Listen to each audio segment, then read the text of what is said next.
Hello बच्चों, कैसे हैं आप सभी का स्वागत है आज के इस वीडियो में। और आज के वीडियो में जो है हम क्लास 10th के एनसीईआरटी का जो है साइंस डिस्कस करने वाले हैं। और पिछले वीडियो में हमने जो है पीएच वैल्यू डिस्कस किया था। और पीएच वैल्यू के आगे जो है कुछ ऐसे लवण हैं जो बार बार आपके एग्जाम में पूछे जा सकते हैं। और इस बार भी उन लवणों में से जो प्लास्टर ऑफ पेरिस है वो पूछा गया था इस बार के एग्जाम में, बोर्ड एग्जाम के अंदर, ठीक है ना। तो कुछ ऐसे आज के इंपॉर्टेंट लवण जो हम देखने वाले हैं, सॉल्ट जो देखने वाले हैं। चलिए स्टार्टिंग करते हैं हम लोग सबसे पहले यहाँ पे सोडियम हाइड्रोक्साइड से। ठीक है बच्चों, सोडियम हाइड्रोक्साइड से। तो याद रखिएगा यहाँ पे क्लास, ठीक है बच्चों, क्लास 10th के लिए है ये बच्चों, ठीक है, साइंस की क्लास 10th के लिए है। और इसमें जो है आज हम पढ़ेंगे सोडियम हाइड्रोक्साइड के बारे में बच्चों, ठीक है ना। सोडियम हाइड्रोक्साइड, ऑक्साइड, ठीक है बच्चों। और इसका जो कह सकते हैं रासायनिक जो सूत्र होता है वो होता है NaOH, ठीक है बच्चों, NaOH होता है। मैंने आपको पीछे भी लिखवा देता हूँ, ये एक प्रबल क्षार होता है, ये एक प्रबल क्षार होता है। इसके बारे में मैंने आपको बहुत आसानी से बताया था। अब एक बात याद रखते हैं हम लोग, एक बात याद रखते हैं कि हमें पता है कि NaCl जो कि हम नमक के रूप में जानते हैं, और ये एक लवण है बच्चों, ठीक है ना। NaCl एक लवण है और इससे जो है हम नमक के रूप में जानते हैं। हमारे घरों में यूज होता है नमक। हमारे शरीर से जो पसीना निकलता है, हमारे आंखों से जो आंसू निकलता है, उन सबको अगर आपने कभी जीभ पे टच किया होगा तो आपको जो है हमेशा थोड़ा सा नमकीन टाइप का लगा होगा, ठीक है ना। अब याद रखिएगा कि अगर इस विलयन में, याद कह सकते हैं ना कि अगर जो है यहाँ पे इसको जली विलयन के रूप में अगर इसको यूज किया जाता है तो निकल के आता है सोडियम हाइड्रोक्साइड। याद रखेंगे, सोडियम हाइड्रोक्साइड क्लोरीन और हाइड्रोजन के रूप में टूटता है, ठीक है बच्चों, क्लोरीन और हाइड्रोजन के रूप में ये टूटता है। याद रखेंगे इस चीज को। अब जरा ध्यान देंगे, जब भी हम, अब यहाँ पे आप बैलेंस कर लीजिएगा क्योंकि मैंने आपको समीकरण को बैलेंस करना सिखाया था। तो आपको बैलेंस करना, एक सोडियम इधर है, एक सोडियम इधर है, एक दो क्लोरीन इधर है, लेकिन यहाँ पे केवल कितना क्लोरीन है, एक ही क्लोरीन था, इसलिए हम लोग यहाँ पे 2 लगा लेंगे, 2 क्लोरीन हो जाएगा, ठीक है ना। हाइड्रोजन 2 था, इधर भी 2 हाइड्रोजन है, ऑक्सीजन भी 1 है, नहीं यहाँ पे हाइड्रोजन तो बेटा 3 है ना, यहाँ तो हाइड्रोजन 3 हो गए, यहाँ हाइड्रोजन केवल 2 है। हम यहाँ भी 2 लगा देंगे। आप कहेंगे सर जी यहाँ 2 आपने क्यों लगाया? मैं कहूँगा बेटा हमने 2 इससे लगाया क्योंकि सोडियम यहाँ पे 2 हो जाएगा, क्योंकि इधर पहले से 2 सोडियम था, ठीक है ना। अभी यहाँ पे 2 ऑक्सीजन हो गया, 2 इधर लगा देंगे, 2 ऑक्सीजन हो गया, और यहाँ देखिए 2 दूना के 4 हाइड्रोजन हो गए। ये समीकरण संतुलन करना मैंने आपको सिखाया था, अच्छे तरह से जाके पीछे वीडियो में देख सकते हैं। अब आपको देखने को क्या मिला कि सोडियम क्लोराइड का जब जलीय विलयन, जब हमने जलीय अपघटन कराया तो आपको पता होगा जब इसमें हमने इलेक्ट्रिक दौड़ाया, याद रखिएगा, जब भी हमने क्या किया, इस सोडियम क्लोराइड के जलीय विलयन के अंदर जब विद्युत प्रवाहित कराया बच्चों, तो उसके कारण जो है हमें यहाँ पे सोडियम हाइड्रोक्साइड, क्लोरीन और यहाँ पे हाइड्रोजन गैस निकलती हुई दिखाई देती है, ठीक है बच्चों। अब जैसे कि मान लीजिए मैं यहाँ पे थोड़ा सा एक चित्र के द्वारा जो है आपको समझाने का प्रयत्न करता हूँ। आपको एक चित्र यहाँ पे बना करके उसको समझाने का प्रयत्न करता हूँ, ध्यान दीजिएगा बच्चों। यहाँ पे कह सकते हैं कि 2 प्लेटें लगी हुई थी, ठीक है बच्चों, यहाँ पे 2 प्लेटें हैं, एक प्लेट कैथोड की है, एक प्लेट एनोड की है, और यहाँ पे जो है इसको हम तेल से करंट करते हैं बच्चों, ठीक है ना। ये वाली जो प्लस वाला होता है उसको कहते हैं एनोड, क्या है बच्चा, यहाँ पे एनोड है, और ये माइनस वाले को कहते हैं कैथोड, ठीक है बच्चों। ये क्या अपना कैथोड है, याद रखना ध्यान से इसको, ठीक है। ये 2 प्लेटें हैं, मैंने कहा यहाँ से जो है ना, इधर से जो है ये नमक का घोल जा रहा है, नमक का घोल, यानी कह सकते हैं NaCl का जो घोल है, NaCl यानी कि जो नमक का जो घोल है वो इधर से जाता है, ठीक है ना, इधर से जाता है। और यहाँ ध्यान दीजिएगा, यहाँ जो नमक का ये घोल था, इस जली विलयन में आने के बाद वो टूटता है किसमें, वो टूटता है NaOH में। किसमें टूटता है बेटा? NaOH में टूटता है। और मैंने आपको कहा कि क्लोरीन और हाइड्रोजन यहाँ से मुक्त होते हैं, और जो क्लोरीन होता है, क्लोरीन जो है वो निकलता है किसकी तरफ, वो निकलता है एनोड प्लेट की तरफ। और यहाँ पे आप देखेंगे कि यहाँ पे जो कैथोड की तरफ हाइड्रोजन निकलता है, हाइड्रोजन जो है चूंकि प्लस चार्ज होने के कारण वो कैथोड की तरफ खींचता है, और क्लोरीन पे माइनस चार्ज होने के कारण वो एनोड की तरफ जाता है। और आपको यहाँ से बाहर जो है क्लोरीन गैस जाती हुई दिखाई देगी, और यहाँ से बाहर आपको जो है हाइड्रोजन गैस जाती हुई दिखाई देगी, ठीक है बच्चों। उसके बाद इधर से जो है आपको क्या दिखेगा, इधर से आपको NaOH का जो ये आपका पूरा सॉलिड है वो बाहर निकलता हुआ आपको प्रतीत होगा, ठीक है बच्चों। यानी हमने यहाँ पे पूरा का पूरा जो फिगर बनाया, इस फिगर में हमने देखा कि अगर हम नमक का घोल जो है वो लाते हैं और उसका जलीय अपघटन कराते हैं, जलीय अपघटन में मतलब आप उसमें करंट दौड़ाएंगे तो ये टूटेगा, और टूटेगा किसमें, तो सोडियम हाइड्रोक्साइड में, क्लोरीन और गैस में। क्लोरीन चूंकि माइनस चार्ज होने के कारण एनोड प्लेट की तरफ आकर्षित होती है, और ये एनोड से कैथोड की तरफ आकर्षित होती है, क्योंकि इसमें प्लस है और प्लस हमेशा माइनस की तरफ आकर्षित होते हैं। ठीक है बच्चों, तो आप यहाँ से देख सकते हैं, और एनसीईआरटी में जो है आपके लिए इतना ही दिया है, इससे ज्यादा कुछ नहीं दिया है। तो आपको जो है सोडियम हाइड्रोक्साइड कैसे प्राप्त होता है तो आपको पता चल गया। सोडियम हाइड्रोक्साइड जो है, अगर हम यहाँ से क्या कर देंगे, अगर हम सोडियम क्लोराइड और यहाँ पे इसकी जलीय विलयन को लेंगे तो हम जानते हैं बच्चों यहाँ पे क्या निकल के आएगा, ये चीज निकल के आएगी, और समीकरण के रूप में आपको बता दिया गया। तो फटाक से जो है इसका आप लोग स्क्रीनशॉट ले लीजिए, क्योंकि हम लोग आगे जो है आगे देखने वाले हैं विरंजक चूर्ण के बारे में। ठीक है बच्चों, विरंजक चूर्ण के बारे में देखने वाले हैं, किस प्रकार से विरंजक चूर्ण प्राप्त होता है, और बहुत इंपॉर्टेंट है विरंजक चूर्ण, बार बार पूछे जाने वाला टॉपिक है विरंजक चूर्ण। ठीक है ना, ये आपके बोर्ड एग्जाम में पूछा जाता है। ठीक है बच्चों, और इसमें से ही एक प्लास्टर ऑफ पेरिस जो भी मैं बताऊंगा उसको इस बार के एग्जाम में पूछा गया था। ठीक है बच्चों, तो चलिए यहाँ पे, तो मैं यहाँ पे लिख लेता हूँ विरंजक चूर्ण बच्चों। ठीक है ना, विरंजक चूर्ण है ना, इसको ब्लीचिंग पाउडर भी कहते हैं, याद रखिएगा, इसको अंग्रेजी में ब्लीचिंग पाउडर भी कहते हैं। और इसका जो फार्मूला होता है वो होता है CaOCl2, याद रखेंगे CaOCl2। ठीक है बच्चों, और ये जो है शुष्क बुझा हुआ चूना कह सकते हैं, शुष्क जो है शुष्क बुझा हुआ चूना यानी कैल्शियम हाइड्रोक्साइड। ठीक है बच्चों, कैल्शियम हाइड्रोक्साइड जिसको कहते हैं शुष्क बुझा हुआ चूना, क्या है बच्चा, ये शुष्क बुझा, ठीक है बच्चों, शुष्क बुझा हुआ चूना है बच्चों ये। ठीक है ना, शुष्क बुझा हुआ चूना है।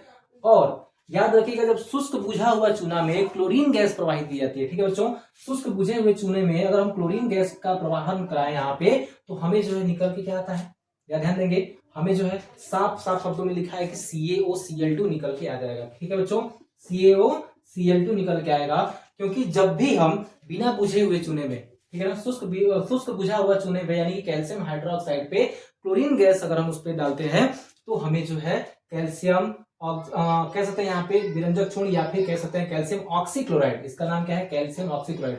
अगर रासायनिक नाम की चर्चा करें तो कैल्शियम ऑक्सीक्लोराइड है, और इसे ब्लीचिंग पाउडर भी कहते हैं CaOCl2। और यहाँ पे ये जल जो है वो निकलेगा। ठीक है, यानी कि कैल्शियम हाइड्रोक्साइड पे क्लोरीन अगर गैस डालेंगे तो क्या होगा, आपका विरंजक चूर्ण प्राप्त होगा, और यहाँ पे जो है जल। तो आपको यहाँ पे लिखना भी है, ठीक है, ये क्या है, विरंजक चूर्ण। ठीक है बच्चों, ये क्या है, विरंजक चूर्ण है, याद रखेंगे, ये विरंजक चूर्ण है, ब्लीचिंग पाउडर भी कहते हैं, ये वाटर है। तो इस तरह से जब भी समीकरण लिखेंगे तो उसके नीचे जो है ना इंपॉर्टेंट टर्म को आपको लिखना पड़ता है। अब जरा ध्यान पे एक बात और सुनना है, आखिर इसका उपयोग कहाँ पे होता है। ठीक है ना, आप लोग जानते होंगे विरंजक चूर्ण का उपयोग यानी ब्लीचिंग पाउडर का उपयोग कहाँ पे होता है। तो सबसे पहले जो पानी होता है, पानी को शुद्ध करने के लिए, जब भी पानी को शुद्ध करना, क्योंकि पानी में जीवाणु आ जाते हैं, जब भी आप देखेंगे जब आपका वाटर सप्लाई आता है घर में, कहीं से मान लीजिए किसी टंकी के द्वारा वाटर सप्लाई आता है बाहर से, तो कभी कभी ऐसा होता है ना, जब जो बच्चे इलाहाबाद में पढ़ते हैं, जो बच्चे दिल्ली वगैरह में पढ़ते हैं, वहां पे जो सप्लाई का पानी आता है, जब कभी कभी चालू करते हैं पीने के लिए, तो उसमें थोड़ा सा वो छाछ टाइप का आता है, मतलब कह सकते हैं कि ब्लीचिंग पाउडर की उसमें जो है ना महक आती है, थोड़ा सा पीने में सही नहीं रहता है, क्योंकि पानी के शुद्धिकरण के लिए, पानी से जीवाणुओं को मारने के लिए जो है विरंजक चूर्ण का यूज किया जाता है। ठीक है ना, बहुत बार जो है कपड़ों उद्योगों के अंदर जो है, मिल के अंदर जो है कि कपड़ों का कह सकते हैं कपड़ों के विरंजन के लिए जो है हम इसका यूज करते हैं। ठीक है ना, तो यहाँ पे ब्लीचिंग पाउडर का यूज जो है बहुत तरीके से होता है। ठीक है ना, तो यहाँ पे आपने देखा कि ब्लीचिंग पाउडर का यूज जो है वो पानी के अंदर उपस्थित जीवाणुओं को खत्म करने के लिए पानी में डाला, पहले कुएं के अंदर डाला जाता था, क्योंकि सभी लोग कुएं का पानी पीते थे, और इस वजह से कुएं का पानी कभी कभी संक्रमित हो जाता था,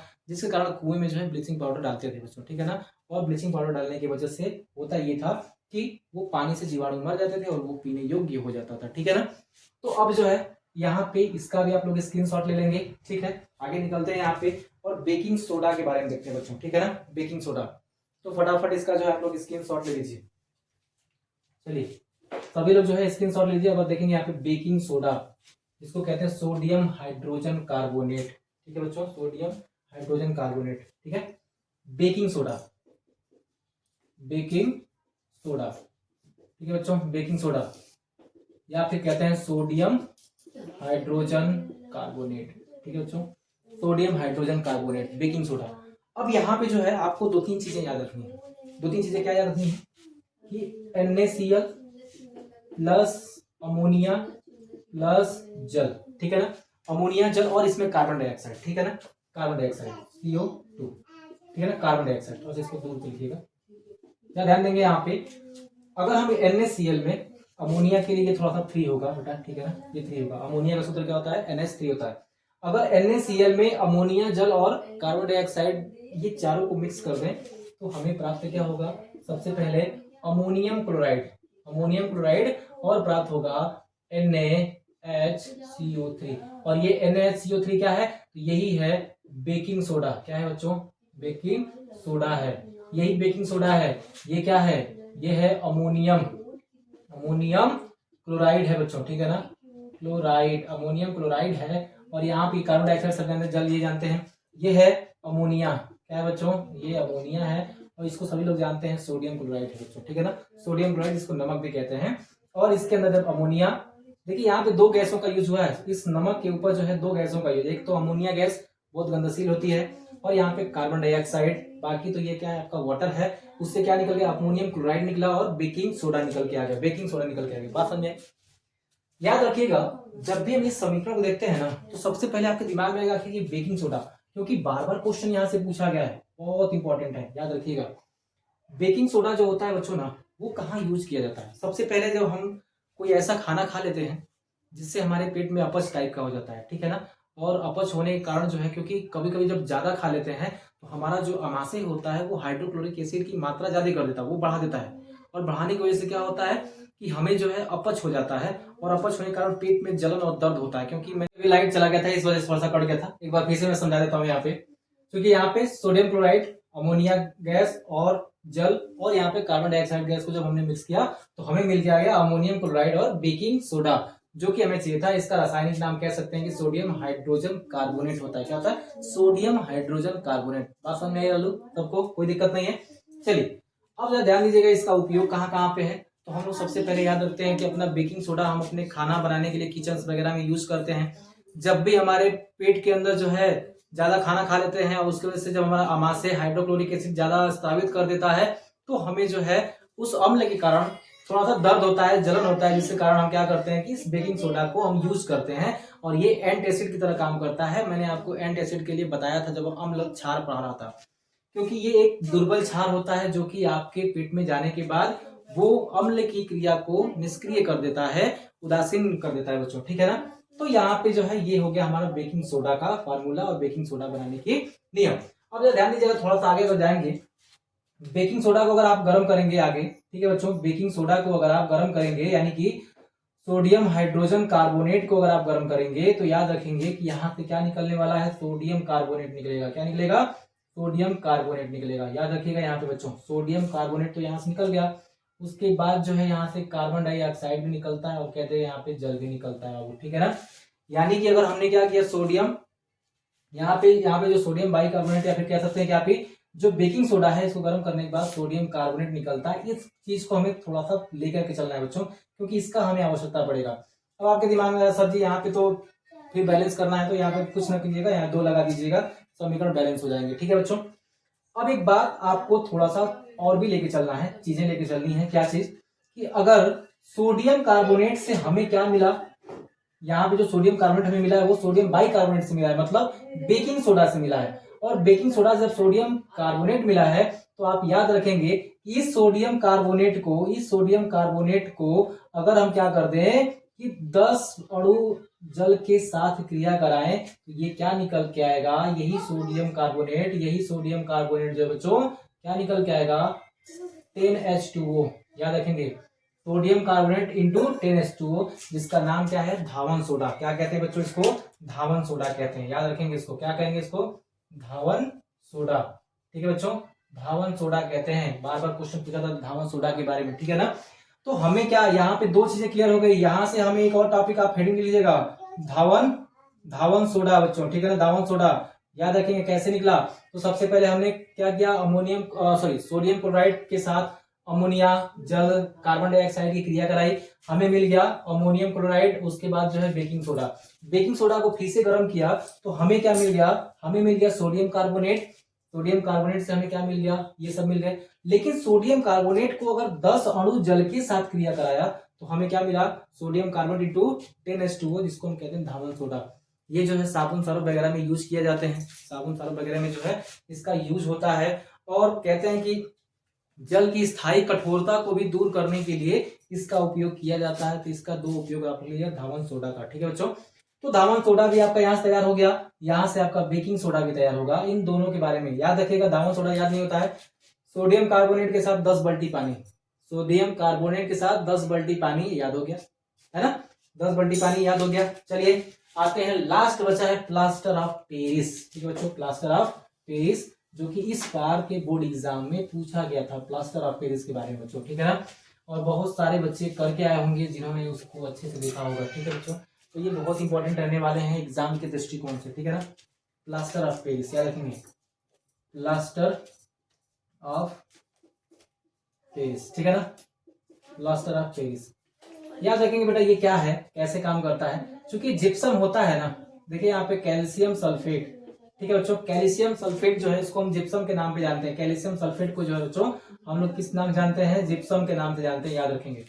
ये जो कैल्शियम सल्फेट है, इस चूंकि कैल्शियम सल्फेट और इसके साथ 2H2O, 2 मोल पानी, ठीक है बच्चों, ये कहलाता है जिप्सम, याद रखिएगा, जिप्सम, है ना, ये क्या है बच्चों, जिप्सम है। और इसको जब हम गर्म करते हैं बाबू, गर्म करते हैं तो क्या होता है, पानी निकलेगा इसमें से, गर्म करने के बाद पानी निकलेगा तो क्या बचेगा, कैल्शियम सल्फेट। मान लेता हूं कि 1.5 मोल पानी निकल गया और आधा मोल इसमें पानी रहने दीजिएगा, आधा पानी की क्वांटिटी रहने दीजिएगा इसमें, ठीक है बच्चों। तो क्या हो जाएगा, आधे पानी की क्वांटिटी रहेगा, 2 में से आधा निकाले हैं आप, तो अभी 1.5 बचा है ना, तो यहाँ पे कितना हो जाएगा 1.5, यानी कि 3/2 H2O भी बाहर निकल चुका है। यानी जब आपने गर्म किया और यहाँ पे जो दो कह सकते हैं कि जो 4 हिस्सा था, कह सकते हैं कि जो 2 मोल पानी था वो इतना तक गर्म कीजिए कि आधा मोल तक पानी बच जाए, बाकी जो है पानी बाहर निकल जाए। तो क्या बनता है बच्चों, यही बनता है प्लास्टर ऑफ पेरिस, ठीक है ना, प्लास्टर ऑफ क्या है बेटा, पेरिस है, ठीक है ना, प्लास्टर ऑफ पेरिस कहलाएगा, ठीक है बच्चों, प्लास्टर ऑफ पेरिस कहलाता है, ठीक है ना।